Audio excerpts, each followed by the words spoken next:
Did you see it? I'm glad you stopped by. Take him to him, baby.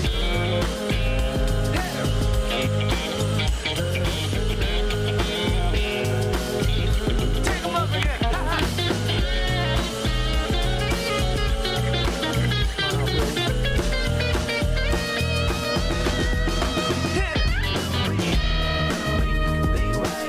Oh, can you tell me who?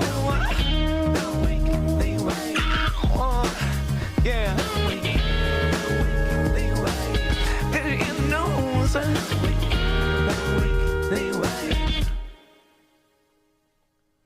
I think everything is up and a-rolling correctly. Let me just get a... Oh, I don't worry about YouTube link. Zach, thanks for coming on today, man. Of course, Matt. Thanks for having me. This is my favorite way to meet a stranger, man. It's like we can only convey so much over email unless we want to start attaching shit. And then I don't want people looking at that, and I'm not going to go Signal. I think that's just too much discretion. Let's live on the edge. Let's do it with Yik Yak. You know what I'm saying? Of course. Did you ever go on the Yik Yak? The Yik Yak. Did you ever saw that app? No, it might have been before or after my time. I'm not sure. Well, I think so. It will probably be at this point 7 years ago, 6 years ago. And it was like a localized anonymous Twitter. It was heinous. And on a college campus, it's like put out somebody else's party, talk some shit about someone in your hallway, whatever it's going to be. I advertised a lot of BYOM parties, bring your own mayonnaise, which I don't know why that had to be such a theme, but it stuck around for a while, and no one ever showed up, so I was proud of it. I'd like to think that maybe they were too overthinking of what type of mayonnaise to bring. Non-GMO, the avocado. Exactly. All these haters that don't want to bring Hellmann's, and it's just like, hey, what's going to be at your local CVS? Let's just go with it. Yeah, whatever. It's a spread. My siblings and I, for some reason, have a group text called Mayo Mitts, where any awful mayonnaise-based content does get sent. And the fact that this has to be such a recurring theme in my life might be sad to some, but to me it's thrilling. I mean, more power to you. There's a lot of nutrition in mayonnaise, eggs. I think vinegar, that's almost arguable, but yes, maybe. Yeah. You got any siblings? I do. Technically, too many. I feel bad because anytime someone asks me, I get self-conscious that I'm getting the number wrong, and I have to do like a count on my mental fingers, if that makes sense. Because I have 2 brothers and a sister on my dad's side, and I have 3 sisters on my mother's side. That's wild. That's a huge fam. It's very huge. Yeah. Thankfully, I'm not expected to buy anybody Christmas gifts, so Nice. I get away unscathed mostly. Once we started getting nephews and nieces involved, we were all like, hey, we can all just hug on Christmas. Like, that should be enough, you know? Like, I really don't know what you care about, you know? Yeah. It's a thought that counts. How many siblings did you grow up in the household with? It was just myself. So without getting too deep into it, I was raised by my grandparents. So Cool. even though I'm technically the oldest of all of them, I got to be the only child dynamic a little bit. Yeah. So it was my dad's parents, and it's funny because my uncle was kind of like my older brother because he was a teenager when I was effectively adopted by them. So Cool. Yeah. I think the only child dynamic is probably the most particular of all the settings. Like my folks, I'm the youngest of 4 kids. My mom's always told me about this book that talks about birth order and certain, like, you know, mental dispositions that might come along with. It's almost like horoscopes to me, where it's like, should you believe all of it? No. But there's a good maybe that this is how it's going to turn out. There is, yeah. And from what I could say about the few only children I know that kind of came up in that, is their art becomes a lot of the language that they speak, because you don't need to be so confounded by how you work with certain relationships of your older siblings that may not be so eloquent and they just want to beat your ass, you know? Honestly, I probably could have used a little bit more of that, if I'm being honest. Nice. Well, that's going to turn into the conversation later when we get into the pro wrestling. So but before we go there, your design work is really beautiful, man. Oh, thank you. I think what I love most about it is the fact that it has so many human elements while still being hi-fi, really like perfect quality. When you look at the radio artifact stuff, when you look at the work you've done with Urban, I kind of just looked through your website, and even in moments where there's straight lines, you can still feel the person behind that. Did you find that outlet as a young person, or was that something you came to later on in life? It was actually as a young person. So I started doing graphic design in high school. I went to Little Miami, class of 2006, just to date myself a little bit. Gang. So we had, at the time, I don't know if it's still there, I'm sure it is, a digital class where it was teaching graphic design and kind of early web design of what HTML was at the time and the current version of that language. And I really gravitated towards that, just the idea of making stuff and doing things. It all started as like goofy stuff that was like dumb, but means a lot in retrospect.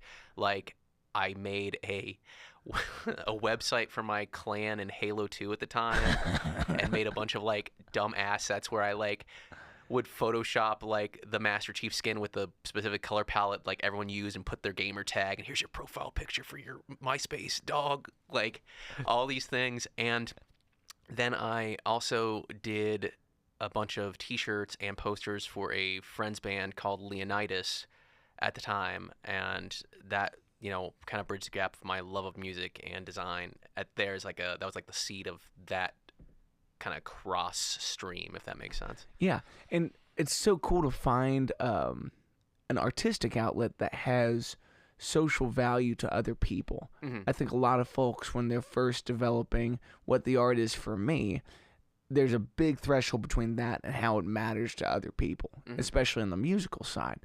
But were you drawing and doing things like that before this kind of came about, or was that the precipice of your eye in all kinds of visual art? So I did, I drew, I sketched. They weren't like anything super, I would say, I don't know if consistent is the word. They weren't like, they were kind of a means to the end at the time when I'd be bored. I wasn't like super heart set on like making a drawing of this. I'd be like, I'm bored. I kind of want to draw Venom from Spider-Man for a minute. Nice. Draw some teeth and tongues and stuff. Or the typical eyeball teenagers will just draw on their like trapper keeper when they're bored. Yeah. But I used to, when I was super young, I used to like take photos of my action figures and set up scenes and stuff like that as if it was like actual like movie shots. And I think just kind of like the idea of making a layout or some sort of like visual communication that had a purpose or intention has always kind of been with me a little bit. Even as an adult, I'm trying to figure out if there's like a spiritual like meaning behind that. But I think you'll come to see that like almost everything I've done in my life has been around telling a story in some regard, whether it has been through graphic design or I did stand-up comedy for a stint. I was bad at that. And also, of course, the pro wrestling that I'm still kind of involved in. So yeah. Well, I think the visual arts especially, and it sounds like you kind of found this at an age of the internet where people didn't see the way that it would turn, but it was turning and you were willing to grab on and make something of it. So what was the first visual landscape that you kind of worked with to do that? So you're doing the HTML stuff. You have a program that Little Miami's kind of putting in front of you. Is that Photoshop at that point? Yeah, it was Photoshop, and I think they may have Illustrator, but any graphic designer will tell you in their early career they were just like, fudge Illustrator. I'm not touching that thing. Yeah. So it was mainly Photoshop and, doing the photo manipulation of raster files or creating things from scratch. Or, the early ways of making animated GIFs, which was always fun. Yeah. And when you first made your friends kind of like band posters and whatnot, was that blank canvas? Were you starting off white sheet and building them an identity? Was that kind of your first go at that? Kind of, yeah. That was the first time really having like what I guess would be an early form of a client relationship and figuring out what they want and what that visual language was consistently, which we were all teenagers, so there was no consistency. But I remember distinctly trying to keep things similar. Like I had made this very specific style font logo for them that I tried to make sure to incorporate on every poster, every shirt where applicable. It changed on like from one to the other on two of them, and just trying to keep that brand consistency, I guess you could say, of that early time. Yeah, to make a type font these days, like that's one of the most intimidating things to me still in the world of graphic design. Like a number of years ago, there's a company out of Philadelphia called Pixelmator that some friends of mine own that were kind enough to make me a custom alphabet for my logos and Very things cool. like that. And boy, does it go a long way to feel like even in the text, there's this sense of personality. But it's amazing when you see someone that does it at a high level, the same way that you do, the amount of steps to go from idea inception to usable across the board, handed off to someone that's just going to send a PNG to somebody or making a vector. Of course. Or all those kind of processes. So did you go to school for that after high school to kind of figure this whole process out? Yeah, I did. So I had done the usual thing. You talk to your guidance counselor and be like, oh, here's what I really like. I don't know what I'm doing. And they basically told me, oh, go to school for graphic design, which, apparently they told everybody that. But who else did you tell? But yeah, and I went to what was Raymond Walters, now UC Blue Ash. Cool. And got my associates there. Then I continued it at the Art Academy of Cincinnati, and I was there until 2012. That was very fun because I'm not sure what the curriculum is like now, but they were very much teach you, even if you went in for digital, you got like the foundations of fine art, which I think was pretty indispensable to my form of graphic design and my perspective of how to visually communicate things, because it opened up things that I normally wouldn't have thought about of how to include. And even my senior thesis project wasn't even necessarily graphic design. It was actually more fine art, which is kind of funny. But what was it? It was the series called, I wish I had it up somewhere, I don't. It is called Deteriorata. It was based off of my liking of a poem by Max Ehrmann called Desiderata. Unintentionally, I guess there's a National Lampoon spoof of the poem called Deteriorata, not intentional off that, but it was pictures of things that felt good to me or nostalgic, like photos of my family Christmas tree close up, or photos of my classmates who I shared a studio with, or one was like my girlfriend at the time, or the was like my Xbox. But it was supposed to be based around desired things and them being deteriorated and showing kind of like the change that time puts on things. So I was pretty much taking photos of these things, printing them out on basic printer paper. I was then physically manipulating them through various ways of like ripping, burning. I baked a few of them. A few I literally like chewed them up and spit them out and then folded them back out, and then I'd rescan them in and then digitally print them on canvas. So it was very pretentious. But it's interesting the way that when we go back for things, being 90s kids, when we go back for the family home footage, or we go back for the 4th grade yearbook photo, a lot of the times what makes those things romantic in a way tends to be the limitations of the technology, right? Yeah. So much of the filters now are trying to recreate a camcorder or VHS or whatever that's going to be. And personally, I can't stand that when you fake it. If you go back and you reuse that technology, that still has the romance to me. But of like, course. There's something about imitating confinement of the art that doesn't come across when you do it on Instagram filter like you would there. So to actually chew up a photo, which is gross, and I respect you more for it. The ink tastes awful. I can't imagine. And it'll probably affect you in your later years. Definitely. But when you print that to canvas, like, it does feel visceral. You can look at that and say, like, I'm not going to look at it and say, like, that's definitely saliva. But it's like, no, this has definitely gone through something. Yeah, of course. And as we start to see the limitations of art kind of move into this boundless phase, it's hard to go blank page to something special, something visceral, when you do want to have some corners of the canvas. You do want to have some parameters by which this thing exists. So when you're sitting down with a client especially, how do you start to capture personality into, whether it's a logo, whether it's a poster, how do you start to put that person into there knowing that we have no parameters of where this thing stops? You know, you can tell me that you want a dragon that's 4-dimensional that we're going to go out and 3D print and that we're going to put this thing through some type of video, you know? Yeah. Well, it really kind of... The approach is a little different with everybody depending on how I can talk to them. But I prefer to talk either in person or on the phone if it's possible, when it's like a logo or branding system. If it's something simple like, oh, I need this photo manipulated like this, I'm like, okay, cool, tell me X, Y, and Z. But when it comes to like branding or a logo, I like to talk to them, get a flavor of their personality, what their mission statement kind of is. And I will say, full disclosure, it's with design, sometimes it goes wrong. I have stuff I've made for people that they use temporarily and then they change. I even had something earlier in the year where I had done a logo for somebody. They loved it about 2 years ago, and they came back and wanted me to update it.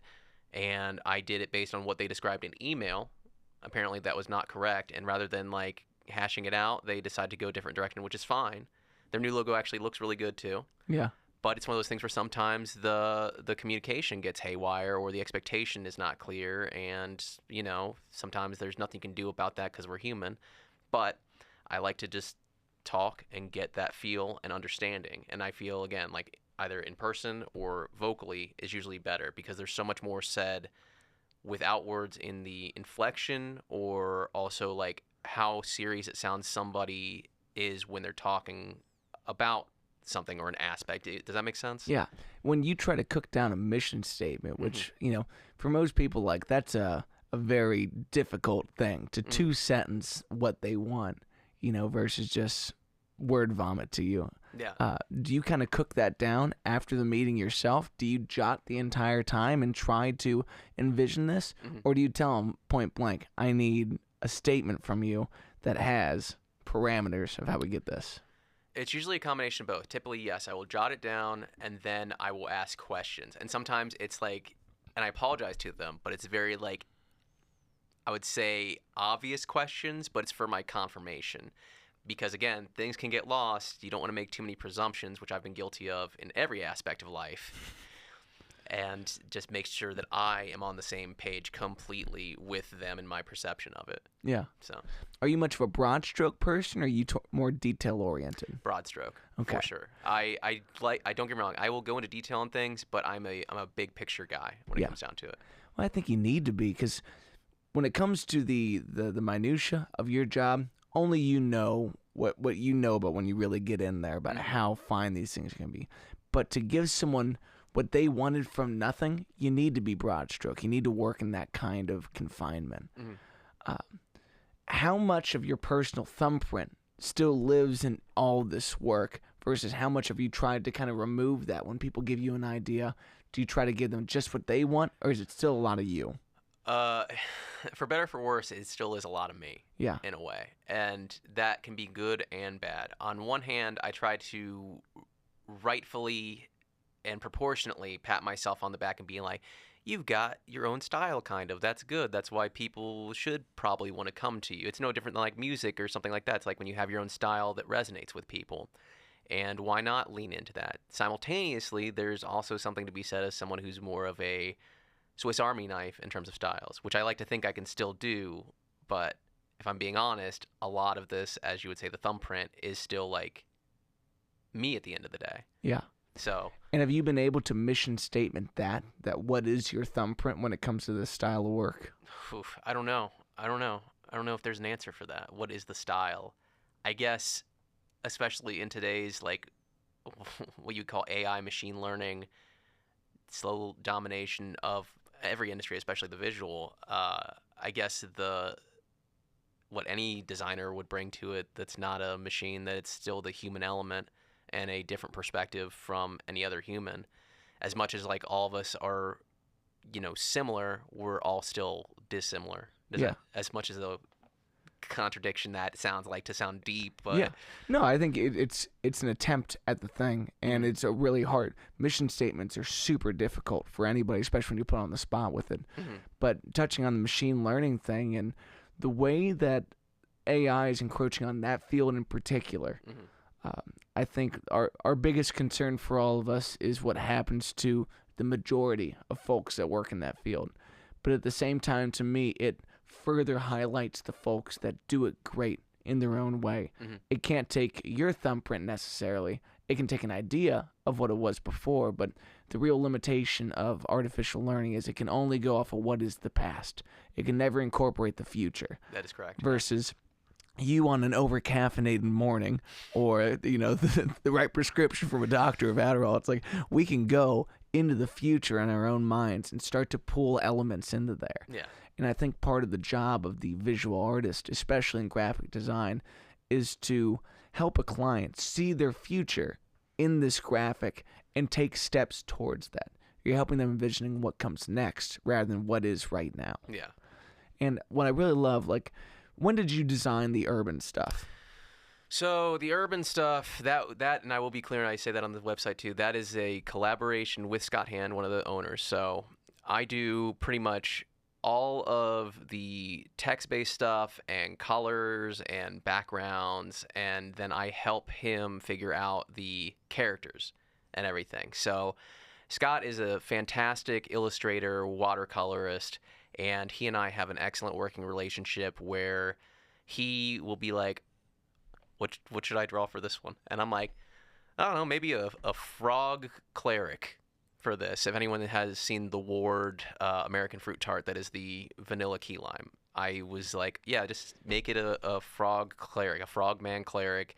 And even on Jack, the most recent one, I was just like, just make it a barbarian with a pumpkin on his head for a helmet. Like, you know, and I try to like split the difference of his, he has an architecture background, which is very different than mine. So he has a very brilliant mind, and I have a very crazy, chaotic, unorganized mind. So I feel like we yin and yang each other very well in that regard. Yeah. I'm sorry, I feel like I completely went on a tangent from the initial question of that. No, but I love hearing, especially the architecture thing. So I was going to say, like, the fine lines of all their work and also the sketching has kind of a blueprintish-esque thing. It's like, we're not going to need to go into the full depth of this thing. You have an idea, just the line itself. Yeah. Do you taste the beer before you go spitting the idea of a frog cleric? Unfortunately, with how the scheduling is between all departments, especially with brewing and their very tight schedule, usually not. Sometimes we get to, or we'll have an idea, because it's not like we make the same thing over and over, but there are overlaps of flavor profiles, and we can make educated guesses and things like that of what it will taste like, especially because Ward is effectively, if anyone's familiar with, we had Key Punch, which was just the key lime, no vanilla, and this is kind of like the ascended version of that takes its place on like the yearly release. Yeah. Well, I've always loved the line of work that goes into it. It's like you can tell when a brewery wants to be a Miller or a Bud or something like that, where it's like, let's make this as plain and straightforward as possible. Versus when you pick up anything from Urban, it's like there is art at every phase of the game here. It's like they left the can aluminum, so you take your eye straight to the thing that actually has the love into it, and it's beautiful. So turn that to the radio artifact side. Is that more of a solo venture? Is that still a collaboration with Devin and Andrew? So with that was made, geez, oh Pete, that was made like within my first year of working there when I was still just a barback and then moonlighting as their graphic designer, because it wasn't like a full-time position at the time. And so I was kind of doing half and half, and they had talked about needing a new logo because at the time it was just the R and the A and the lightning bolt between it, and it's not like that was bad. It was very AC/DC. Yeah, it was sufficient for the beginning. And you know, they kind of just threw me the idea, and they really did let me run with it. So there was a ton of ideas and kind of things that were left on the drawing board in the beginning. So for those who aren't aware, the logo is supposed to be simultaneously the actual St. Pius X church that the tap room and Radio Artifact is in, and radio waves coming off of it, while simultaneously being a record and the record player stylus on it. So maybe that gets lost on some people. Other people seem to like catch that too. I only caught the second half up to there, and and I loved that. Yeah, it's fun. It's probably one of my favorite logos I've ever made. And that was collaborative with Devin and Tetrick and Scott, and going back and forth on what works, what doesn't. And there was a moment where it was just a record. There was also a moment where it was a call out to the, oh my goodness, what's the golden record that's out on the satellite in space, or the thing in space? Like, what is the record?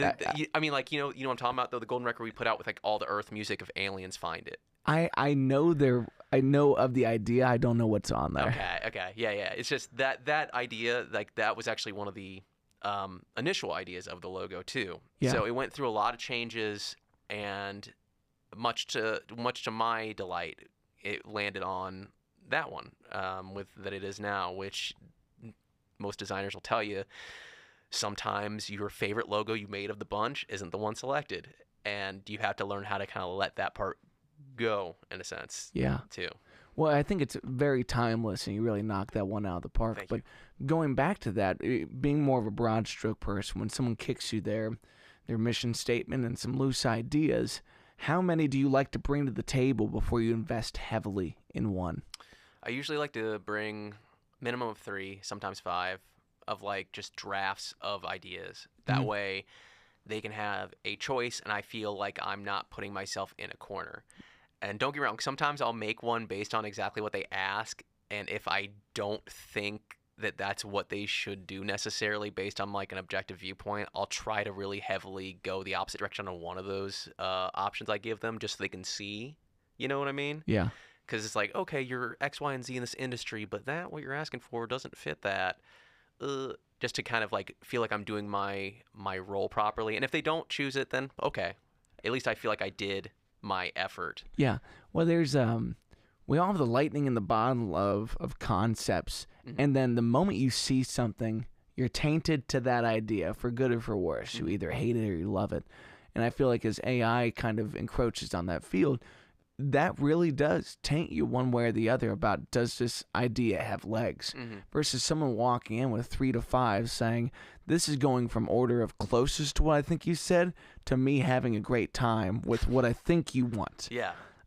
And landing in between there, it's like you kind of mentioned with the pro wrestling thing, like it's intimate, and it's hard to be intimate with something that is not living and kind of playful in that way. And if the job's not playful, it's like if the person on the other end of designing your logo isn't enjoying themselves, no one's going to enjoy looking at that thing. No, I hate to break it. Yeah, exactly. It's weird. I feel that way about recording. It's like if he wasn't smiling while playing that bass line, I think you can tell. Yeah. And maybe it's for the better sometimes. I don't want Lars having a good time when he's playing drums on Metallica albums. I don't. I want him to be a little upset. I always want to be a little upset. He deserves it, He does deserve it. He ruined a whole trajectory of things. There's been many episodes where a little bit of Lars hate's come out. I think he's great, but I feel for the excuse of it. He's a human. He has different experiences. I try to remember that, but I probably would not. I don't know. Maybe I'd enjoy hanging out with the guy, but he seems like a curmudgeon. When you start to just draft ideas, do that pen and paper? Do you do it on an iPad so you can do like the multiple layers of sketch? So it's a little bit of both. So I'll get like the rough idea. I will just get a scrap sheet of paper and just draw all these things down, just rough ideas that only mean anything to me. It basically looks like hieroglyphics to anyone else. And then I'll start to formulate it on like an actual blank file in Illustrator typically, and I'll go through there. And as far as AI, sometimes I will use AI to at least like jog my brain. I won't use anything like outright, but if I'm just like, what does a logo for like a plumbing company look like if it's done kind of like in this, what does that look like? And it gets it wrong like 9 times out of 10. Yeah. But even the wrong ones, I'm like, okay, that gives me an idea of how to formulate this and push it into what I think would work. So it's like, that's actually, I was going to say, that's one of the ways that I feel like AI is viable without like violating anything of like a moral dilemma. For me, at least. Yeah. It's like Googling someone else's work to get an idea of where we're going. It's just more accurate at Googling. In a way, yeah. Yeah, but it is interesting. Like, again, it taints the eye. Like, I find, especially in music, when I go in and I quantize a drum beat or I move a guitar part in that way, it's like, okay, well, I've lost the person in this, but I've gained, these 3 points of accuracy, which I wanted to get. So now can I go back as the human and replicate that, or do I even care to? Like, certain times it's negligible. Other times it's a deal breaker. Yeah. So where do I have to draw that line at? Yeah, it's all subjective, I think, to the moment. Yeah. So when did you take on the kind of the full-time role with Urban? That was when, so it was 2020, actually, when we were being called back because, almost everyone got furloughed that wasn't, what was the phrase they were using at the time for if you got to keep your job, you were necessary or something. Essential workers. Essential workers. So, it was pretty much brewery and marketing, and that was it. So it's like we got furloughed is the proper term. And then in the late summer, everyone was brought back, and that was when I was given the full-time role because there wasn't a tap room to bar back anymore. So it kind of worked in my favor in a way. Yeah. Well, I think when we look at that phase of all of our lives, it was an opportunity for momentous change. Mm-hmm. And I feel for folks that had their momentum killed by it, Mm-hmm. and folks that felt like they lost their identity and their community in that.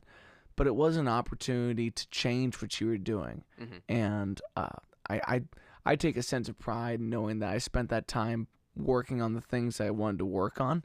And I'm grateful that I had the blessing to be able to do it in a space like this. Mm-hmm. And to be able to say, like, yeah, I came out of this and I got closer to the thing that I wanted, makes you a champion of the circumstance. And I think that's a very powerful thing. Of course, yeah. And it's hard to lose that perspective like so much time after the fact because X, Y, and Z years after. But it's like, even for me, it's like it's good to remember like exactly what you said, kind of being the champion of the circumstance, because I feel like with everyone we kind of lose sight of the achievements we have made depending on what happens in the present. Yeah.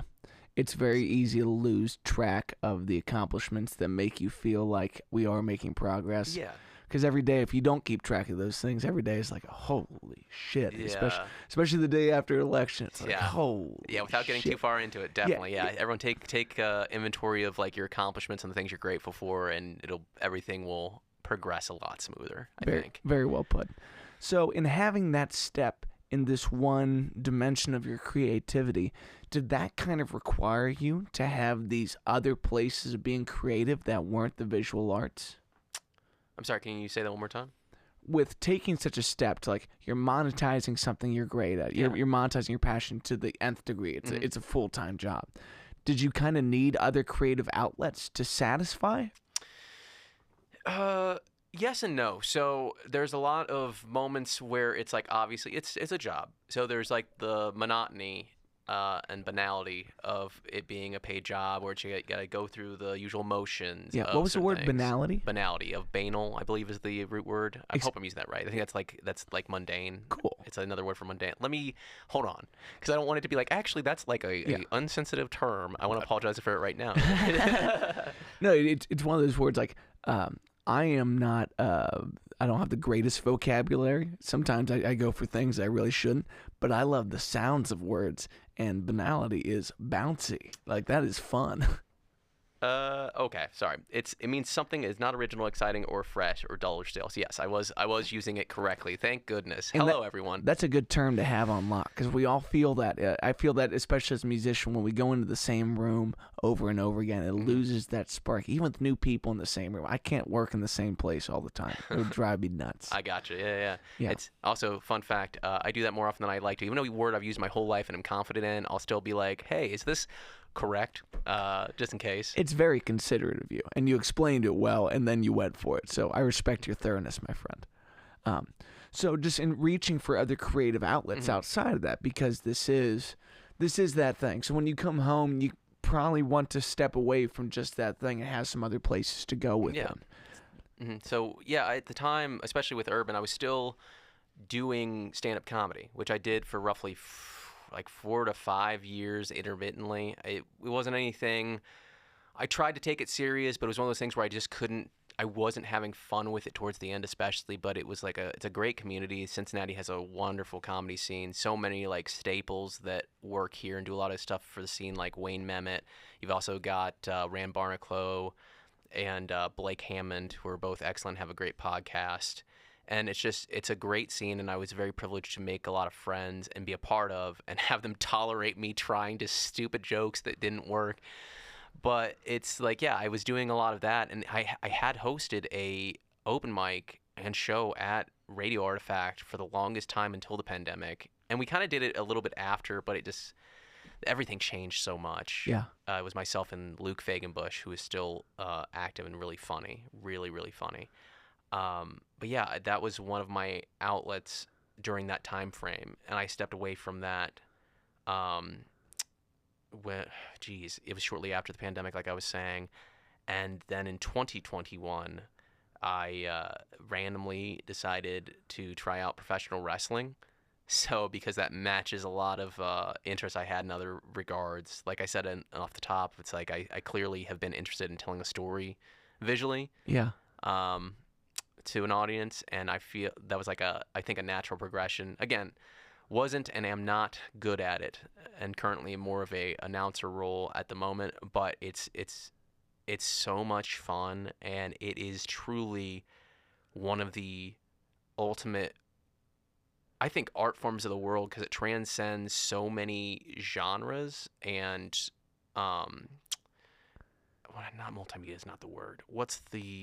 It is so much at once, and it really is like live mythology, because you get almost every aspect of every story we've ever been told in a live, and depending on how you see it, whether it's TV or go to a local show, it can be very intimate and really bring you into it that way. Yeah. Unfortunately, so I grew up really loving WWE. And I was a huge Rey Mysterio fan. Oh, yeah. As a smaller kid at the time, it's like this was a hero for everybody. And you look at the careers of some of these guys that come from, this massive TV program, but have the capability of being stars in so many different avenues, whether it's Dwayne "The Rock" Johnson or John Cena, and all the ways that kind of plays out. Mm-hmm. But then recently on Facebook, it's just turned to a horror show of the most graphic things that are going on in the amateur pro wrestling world. Yeah. And the audacity and the willingness that some of these people have, it's incredible. Mm-hmm. It's horrifying, and it is art as bizarre as it can sometimes look. I told someone the other day that it was a husband and wife that told me they met doing this, and I had so many questions for them, because you're the third person I've ever met that's involved in the local community of that. But I was like, I just saw a video of a guy the other day who took a styrofoam piece, a little square, put 20 forks facing up, and powerbombed somebody on it. Yeah. It's like, so what's the waiver look like? Like there's so many questions about how that comes to fruition.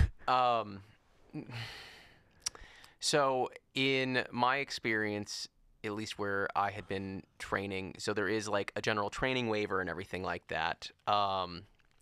Usually it's kind of like an at-risk thing. Now, the styles of wrestling, which that would be more of like a hardcore match or death match, are not employed everywhere. Yes. So I know certain states wouldn't allow such a thing. Yes. So where I trained at and still try to participate in some regard with is the Northern Wrestling Federation.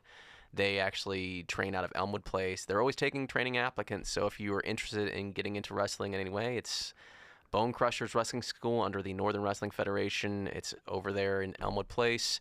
It's a lot of fun. I will say it is not ballet, so be prepared for a lot of cardiovascular, a lot of plyometrics every day, and learning how to fall properly, which is a big thing you wouldn't think would come in handy in other aspects of life.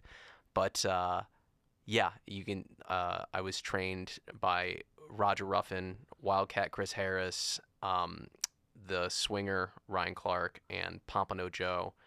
And all of them wonderful humans, such great insight, because they're all different, 4 generations of people too. So it's like really, really awesome, and great community as well. Similar to what I said about comedy, it's like some of the best people I've ever met in my life, some friends I'll have for a lifetime. And, in a lot of ways similar to comedy, we're kind of beating the shit out of each other. Yeah. So. Well, I think when you look at these very niche but super passionate fields, you do find a different level of person. Mm-hmm. I mean, in my mind, it's similar to the person that's putting everything in their life into their local parish and church community. Mm-hmm. It's like, it may not be their sense of the Alpha and the Omega, but it is their heart and soul going into this thing. Get in there, brother. Yeah, exactly. And I think there's a misunderstanding between the general public and the folks that do that, of what is your time worth in this life and what you do with it. Mm-hmm. Now, the falling thing, like learning how you fit in a certain space and time, that is much more similar to ballet. And most of us aren't engaging our body to the fullest extent of what it can do. Mm-hmm. Those wild motherfuckers are, Yeah, there's an idea, I don't know where it originates from, but I find it to be true in my experience, that basically putting your body in situations where it is going to move in atypical ways actually will keep your body youthful and limber for longer. Yeah. Because like when you start to just do the same old motions every day, like the more abstract ones, like okay, your arms move like this. But what if your arm moved like this? If you don't do this very often, then it's going to lose the ability to do that. Yes, I am big into yoga and a Yeah. lot of that. Like, still, there are many similar motions after certain points in time. It's like, no, you need to always be looking for the next way to ask something of your body.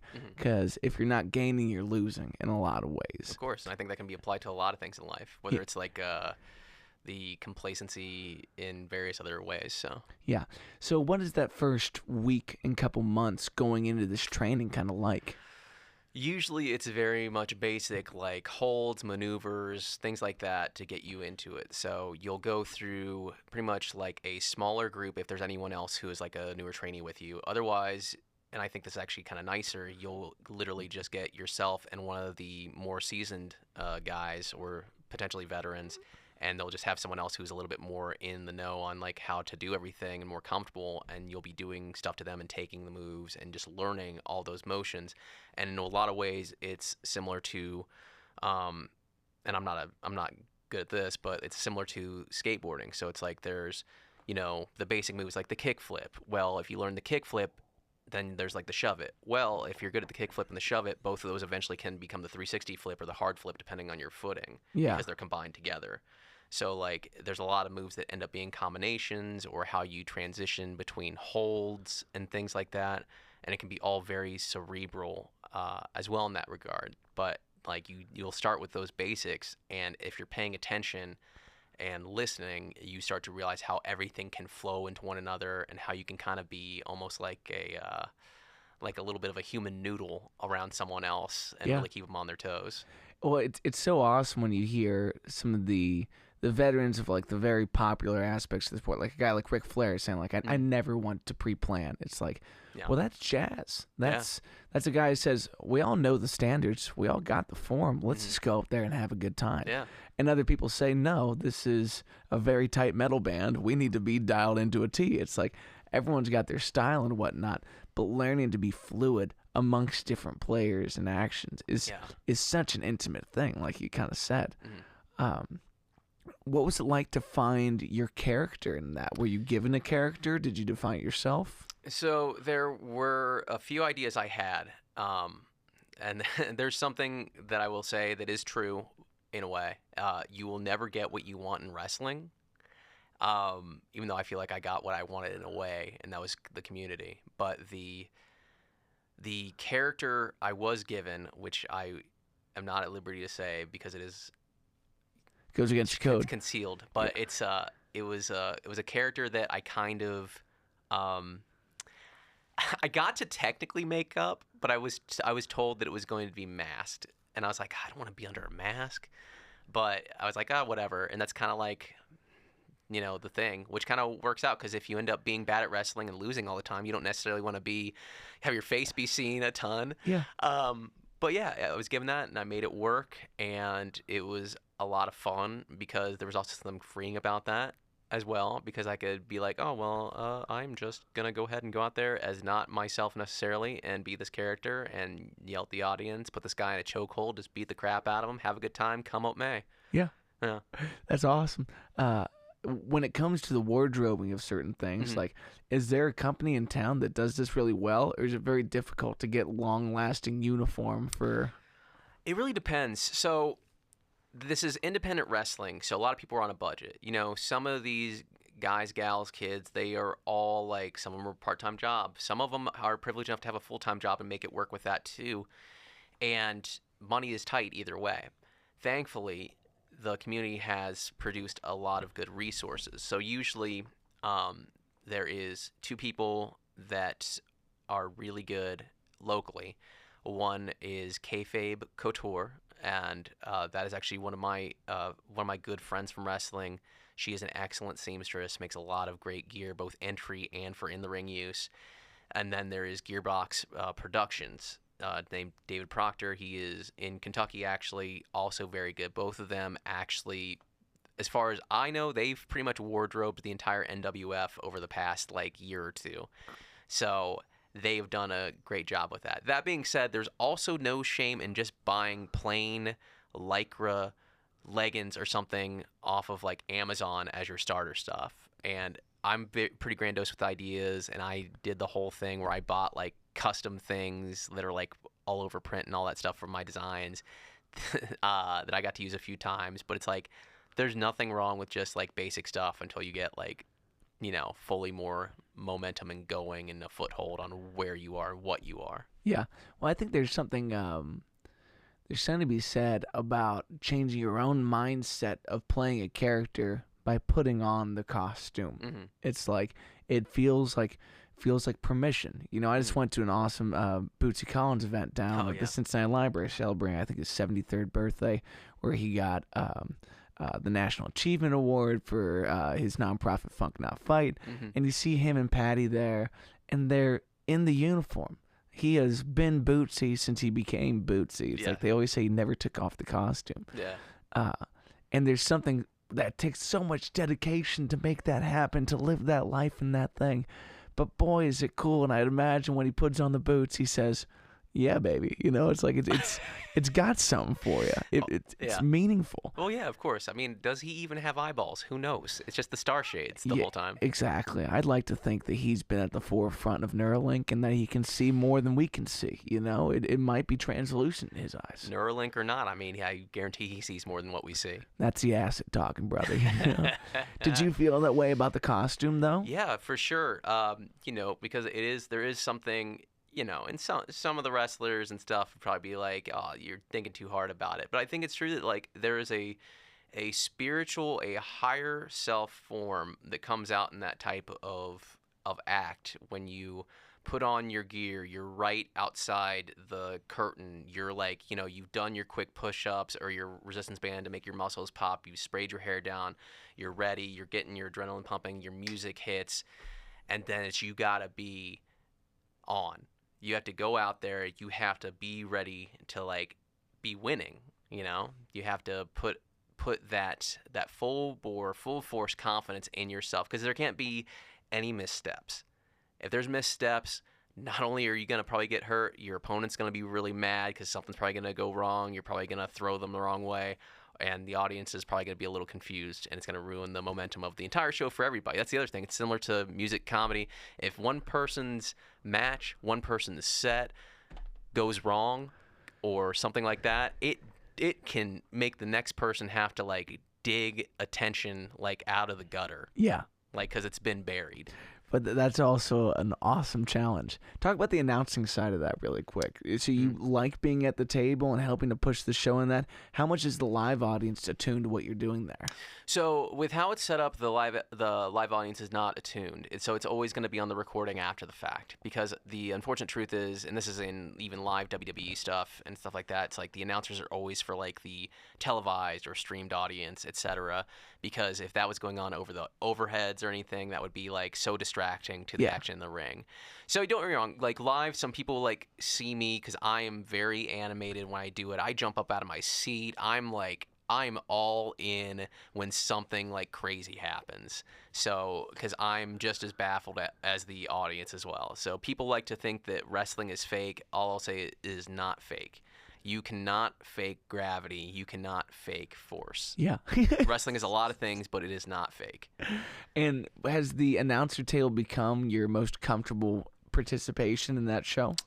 Right now, yes. So I've not been around as much as I would like to due to life circumstances and everything, but I'm making my way back. But it is right now, I would say that is my comfortability zone at the moment. Yeah. Well, it's a beautiful thing to be able to offer, to be involved in whatever facility of that. It's an art form that is very misunderstood by the general public, but I think it is up and coming with more and more love from participants, from folks in the greater community, and hopefully the general public in time. Of course, yeah. All I'll say is if you guys, even if you have like a completely negative viewpoint of wrestling, I encourage you to go see a local Northern Wrestling Federation show. They go everywhere. They have events at Swine City. Well, Swine City's done for the season. We normally have outdoor shows there, but they're all over the place. You can check them out on Facebook, NWF Wrestling. You'll be able to find it, but there's shows pretty much every weekend. So you have, that's another reason why I had to take a little bit of a break for this year. So I was. That is dedication, man. It is dedication, and there are men and women there that do that, and I admire them so much, and I love them from the bottom of my heart because they are a heart and soul of like of an art form that some would call vaudevillian in a lot of ways. I think that's a great way to put it. And I think that's the sub thing that makes people like kind of push away at it and say like, oh, that's for unintellectual people and things like that. And it's like, dog, if you've ever watched a boxing match, like, you take a look at yourself in the mirror. Like, I'm sorry, all the drama and hype that builds up to a boxing match is the same drama and hype that builds up before a wrestling match. Yeah, I think there's been folks in the MMA world that have said, like, they've taken so much from pro wrestling to make MMA what it is, because boxing kind of lacked that. Yeah. I think someone like Floyd Money Mayweather, it's like,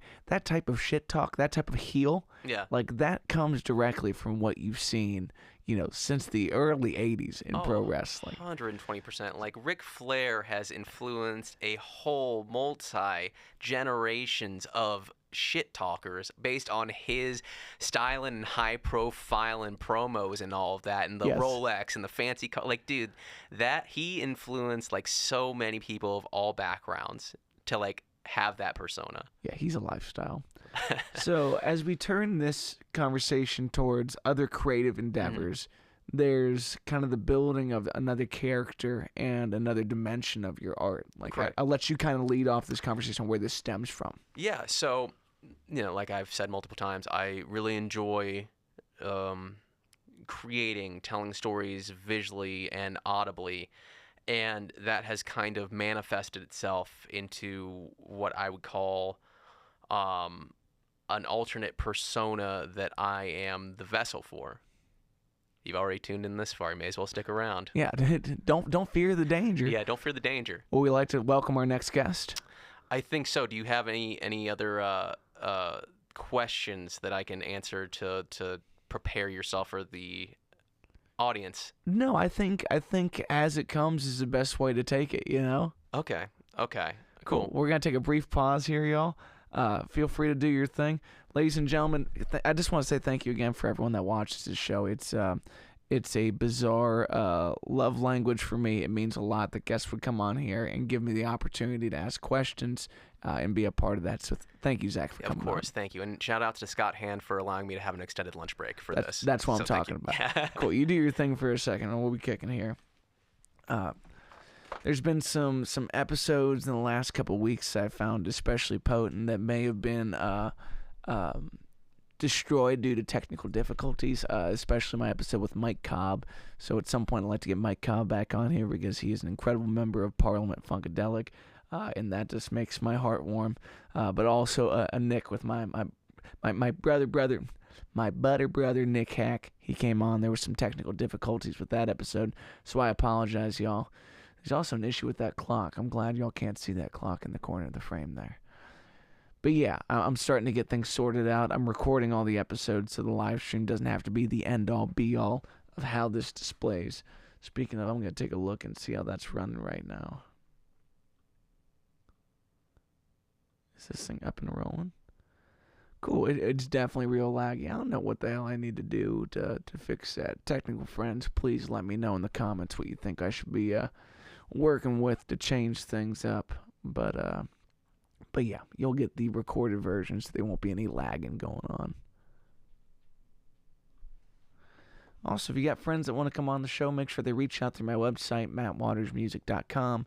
You can go to the Weekly Wave page. There's a submission form to kind of describe what you'd be looking for. I'm always happy to have touring artists, songwriters of all sorts. We are going to have some bands in upcoming episodes. That should be the next 2 months or so. And as we start to near the 200 episodes mark, just, again, thank you for your time and for being here, everybody.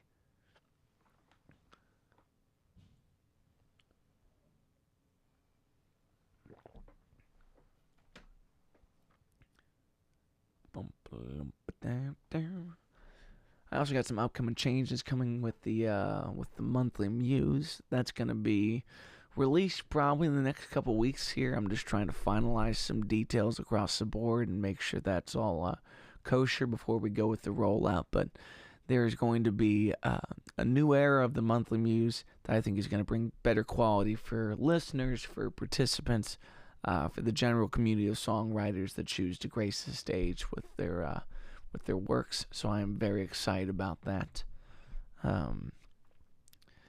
It may be a little bit difficult for the transition at first, but that tends to be how things like this work. So keep an eye on my socials, Matt W Music on Facebook, Matt Waters Music on Instagram, YouTube, TikTok, all that bullshit.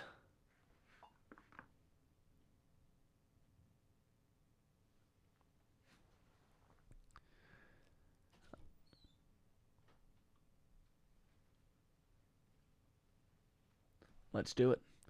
My friends, please welcome the one and only Zachariah Sage. Man, it's all right. The whole world is stage. Welcome to it, brother. Thanks for being here. Oh, thanks for having me. The most recent show I saw at Radio Artifact was fantastic. Thank you. Is that kind of the main voyage for a lot of the works that we're seeing? As far as the solo acoustic, or yes. Yeah, right now that is kind of the plan, because it is kind of hard to get people together on the same page at the moment. The idea eventually is to be not only Zachariah Sage, but Zachariah Sage and the Soothsayers. Cool. Because I think that would be a ton of fun. Yeah. How big of a project do you see that being? Like, what kind of pieces? Oh, about as many people as Slipknot. That's what I'm talking about. Just kidding. The same rotation of drummers between 5 and 15. Oh, just in case. Everybody has a role to play. Yeah, and there's too many kegs around these places to not be playing them. Why wouldn't we go that way? I mean, yeah, waste not, want not. I would like to eventually have at least like a bass, lead guitar, and as well as the drums, of course, just to keep the time, and maybe a keyboardist. So anybody who wants to apply, if they've seen me or see this and are interested, please feel free to reach out to me. Very nice, very nice.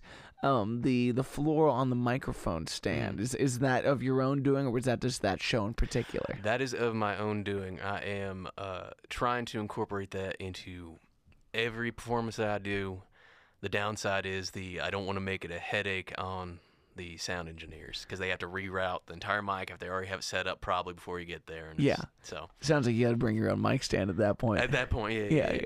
And is there a studio project that should be coming out soon to kind of accompany these live shows? Soon-ish. So I do have a single out right now called Perennial. Cool. And that is on my Spotify, which you can find through my Instagram and everything. So that is up, and I do play that live, but I do have a collection of songs that I plan on recording with one of my oldest friends, Mr. Clinton Verrill from Mr. Flies, later this year, turn of the year. That is the time frame. So look around maybe the springish. Very nice, very nice. Well, we will be very happily awaiting that. So was the Radio Artifact show the first recorded iteration of this current body of work? Yes, so that was the first official capturing of it. I had done a few open mics at the Tap Room on Ludlow up in Clifton, if you're familiar with that area. Absolutely. I know some of the folks of I'm spacing their band name. Cadillac Preachers. Cadillac Preachers, great Fantastic fucking people. Folks, Dylan's a great dude. Oh, great. Yeah, I actually I've known a lot of them for a while, especially one of the other hosts, Cody Walker, great comedian. I do not know Cody, but I would like to see his work now. So who was on the Radio Artifact show? It was yourself, Easy Mark. Oh, that was the second one. So okay, cool. That was myself, Easy Mark, and Jim's. Easy Mark closed out the show. Great guy. Oh my God. Easy Mark is a character, man. I love that guy. Yeah. The first one was myself, a gentleman by the name of Corey Hooker.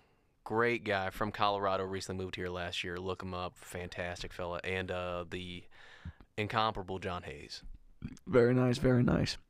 And does a lot of this work have a central theme, or just the brewing of the mind and what you are looking to put out in the world at the moment?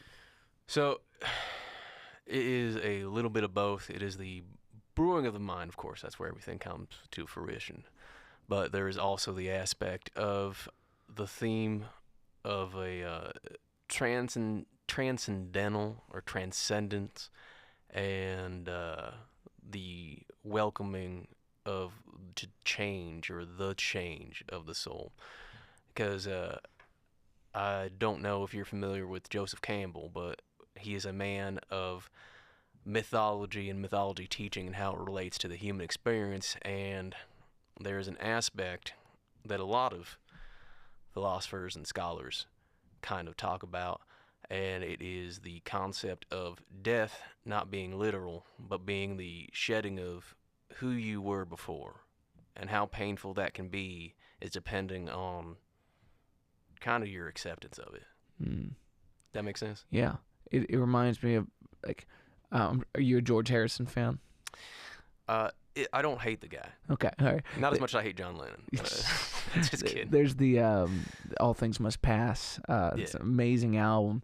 But there's a lot of later George interviews after he had the home invasion, where he had spent so much of his life trying to put himself in a mindset of welcoming that great change and kind of returning to just being whole with the universe. And I don't know as much about his personal religious philosophy, but he talks about this moment of kind of seeing death in this home invasion and saying that he was prepared to go in such an uncomfortable place, and that brought him peace.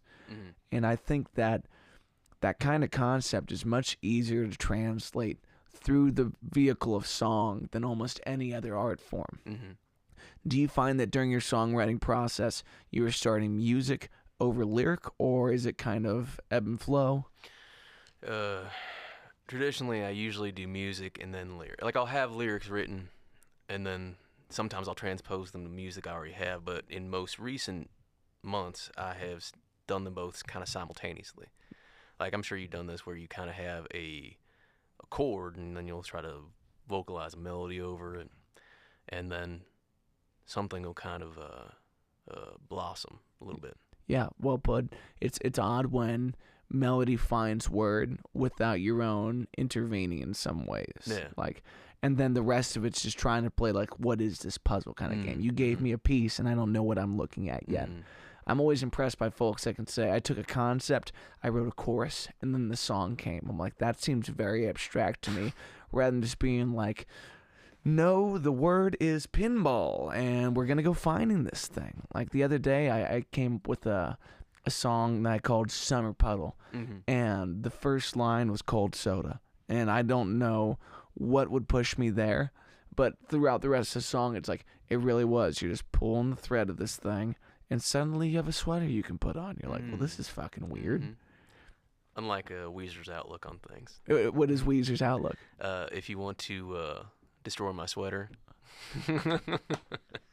Trash. Goddamn Weezer. You need a soundboard with a big... And so with working most of these songs out on acoustic, I'm assuming, and then envisioning it with the full band, are you starting to play those parts on your own? Do you kind of have that arrangement facility? Or do you just see that they need an additional layer of production?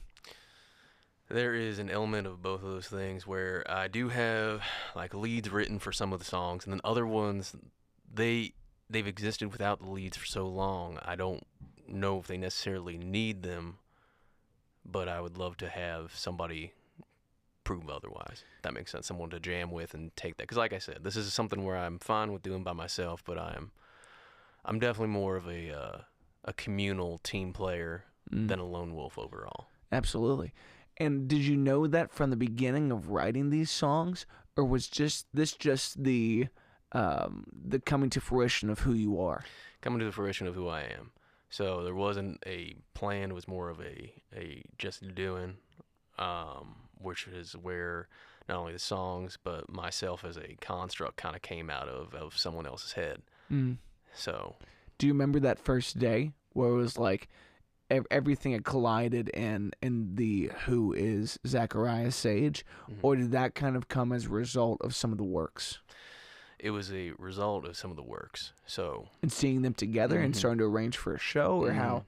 So it was a combination of the arranging for a show and also the various spiritual practices that I will say that, for lack of better terms, this vessel that I inhabit began undertaking. Very and nice. Inspirations from that. Yeah. And in these live shows, have you found that being more yourself and embodying what the songs that kind of asked you to be as the vessel helped portray what the songs were really about more? Or does it just derive a lot of the interest behind it? I believe that it has helped me embody what the songs are about, as well as what I would describe as both of us, the true higher self. That's beautiful. I think a lot of folks limit themselves from having the person behind the music. They try to correlate a personality and a body of work, and they find that they aren't that conducive, and it prevents the music from being more authentic. And I think someone like Easy Mark is a really wonderful example of finding that and embracing that. He's told me a couple of times on our last podcast together that's like, I found permission to be more myself through what felt like maybe before was extra, but now it's just me. Because I go out dressed like this any day of the week. I've been looking for a reason to do this my whole life. He is a trip. I love that man. Yeah. Well, and I think Jim's is also he's a good figure in our community of someone that lives the persona that is behind his work. You're never gonna find that guy out of character per se, because I don't think he necessarily called a character, but some folks have refined their person to be that thing. Rob McAllister has also done a fantastic job in the Dead Man String Band. Yeah. That goes a step beyond. That's a lot of costuming to be put into this. Yes. What was it? Mass done? Am I thinking of this wrong? Mass done by Tom Savini? I think he just had a new mask just made that I saw, and I think that sounds right, but I am not sure. But I think I keep saying that a lot. There's a need in the artistic community to go for the full picture of what the thing, to not sell ourselves short. And also not just reserve it for a screen. It's like, you can do all kind of shit in the After Effects, but if it doesn't appear in front of me in person, it's never going to be visceral like that. Of course. Now, I will speak to the audience and those who are, I don't know if skeptic's the right word, but people who are confused or feel like it might be, as the kids say, extra. But this enables me to fully be, in a way, because of multiple reasons. Number one, I don't have to see shit. I don't have to let the things that may throw me off course come into my vision, which is fantastic. Yeah. Now, you can take that as metaphor or literal in this sense. Also, naps are way easier now. But also, it's the concept that this is kind of more of a authentic face for me, and we all wear masks. And not to sound like a Batman villain, but at least I'm wearing mine on the outside now. Goddamn, well put. As you've started to put these works together for a live show, have you started to assign a sequence for what will be the album, the EP? Yes. Does the show typically follow that sequence, or are you kind of trial testing it?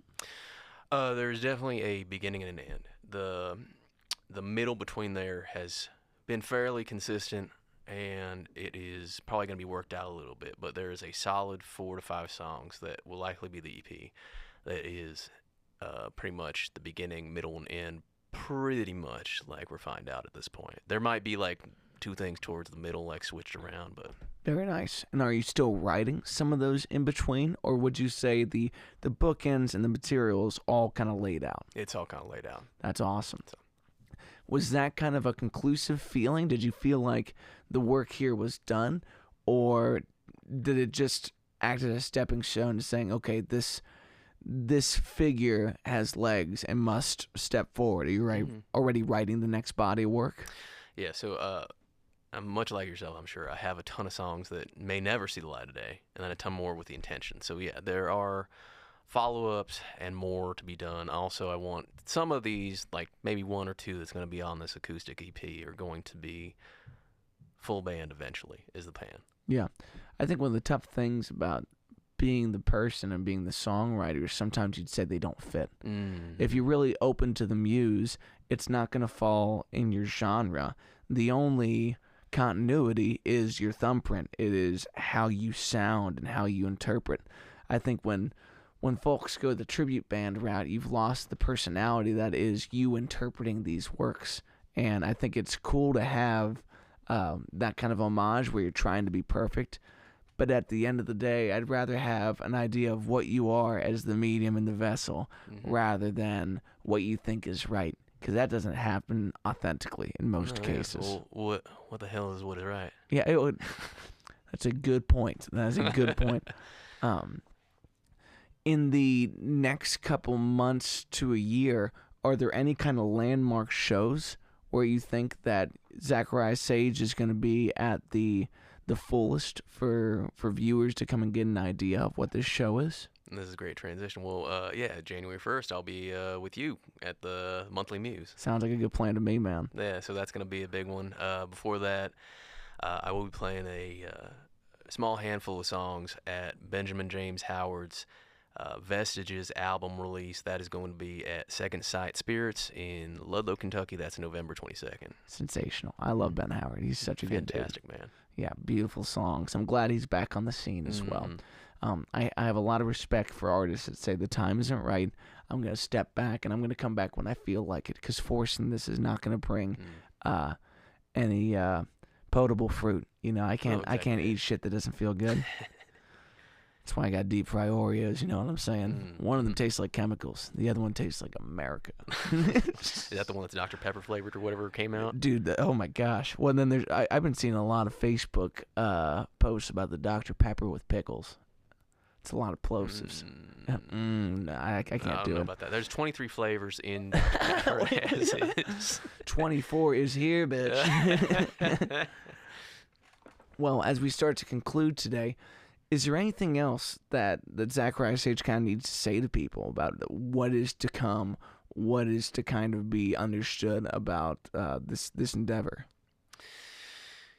That is a very big question. I will speak to the masses as best I can.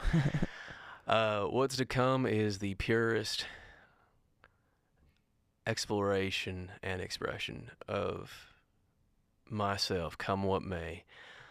And stay tuned if you want. If not, I'll get you on the second go-around.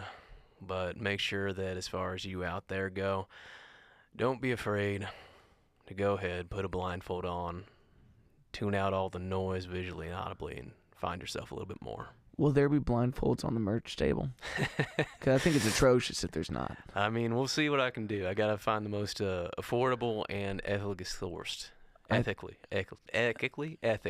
I think an album release show where everybody was blindfolded would be the most sensational way of going about this. Oh boy, hopefully no one's drunk at that point. No, that's probably the best way. There can be handcuffs as well, but that's more of a kink thing. So that's their problem. I mean, no shaming, but maybe after the show. Goddamn. Well, thank you for coming on today, brother. I really appreciate your time. Friend Zachariah Sage, we'll catch you next time here for the Weekly Wave.